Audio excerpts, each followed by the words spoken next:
कहा उसके पास भी चप्पल नहीं है। कहा नहीं नहीं, उस तो भाई है ना। मैं उसी दिन शाम को वापस आया लखनऊ। मैंने बुलाया वित्त सचिव को भी और बेसिक शिक्षा परिषद के भी प्रिंसिपल सेक्रेटरी को बुलाया।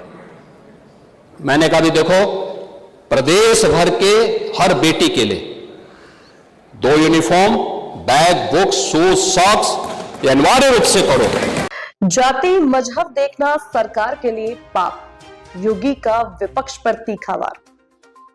गरीब ब्राह्मणों की स्कॉलरशिप पर सदन में तकरार, माता प्रसाद का पलटवार। बजट भाषण में दिनकर की कविता से योगी का संदेश, जाति का शोर, कायरों का काम। यूपी विधानमंडल के बजट सत्र का शुक्रवार को आखिरी दिन रहा। योगी ने सदन में 2 घंटे 50 मिनट की बजट स्पीच दी।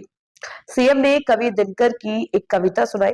मूल जानना बड़ा कठिन है नदियों का, वीरों का, धनुष छोड़कर और गोत्र क्या होता रणधीरों का।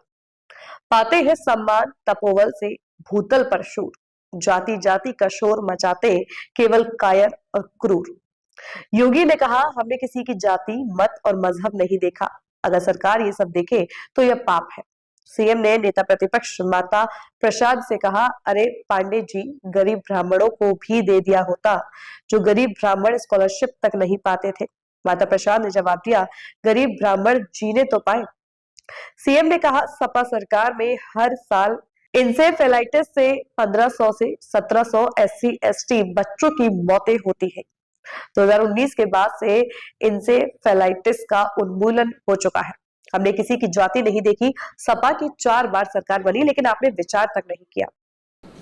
मैं गाड़ी रोका, मैंने पूछा भी कहां जा रहे हो, तो एक फटे हुए बैग लेकर के बेटी जा रही थी, कई अन्य बच्चे भी थे, नंगा पैर। मैंने कहा कहां जा रही हैं? का स्कूल, सर्दियों का समय, फटी हुई बात बताइए। कम से कम उन गरीब ब्राह्मणों को भी दे दिए होते। जो गरीब ब्राह्मण बेचारे जो हैं, जो गरीब ब्राह्मण स्कॉलरशिप नहीं पाते हैं, संस्कृत पढ़ने वाले गरीब ब्राह्मण जीने तो पावे। नहीं नहीं, मैं वही कह रहा हूं ना, नहीं दिए। तो यही मैं पूछ रहा हूं कि आप लोग उन गरीबों पर भी अत्याचार किए। लेकिन हमारी सरकार ने देखिए, और मैंने पूछा भाई कहां है, उसने कहा अंग्रेजी स्कूल में पढ़ता है। मैंने कहा भाई, मैंने